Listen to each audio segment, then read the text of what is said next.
চাচা দাঁড়াও, তোমার সাথে আমার ইমার্জেন্সি কিছু কথা আছে। আমার সাথে কি কথা কও?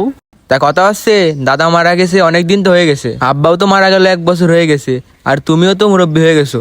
আর তুমি বেঁচে থাকতে থাকতেই আমাকে জমিটা ভাগ করে দিলি অনেক ভালো হইতো।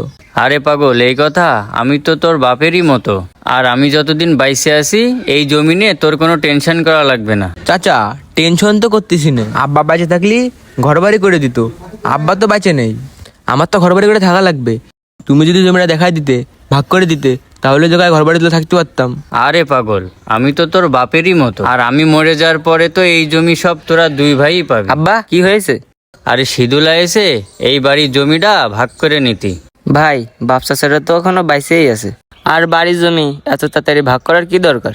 আরে আমারও তো বাড়িঘর করার দরকার। তা তুমি বাড়িঘর করবা তো ভালো কথা, তোমার বারণ করতেছে কিনা? তুমি বাড়িঘর করো। আব্বা ভাই ঘর বাড়ি করবে, তা জায়গা দেখাই দাও। আর ভাই তোমার সাথে কি আমার কখনো জায়গা জমিনে ঝামেলা হয়েছে?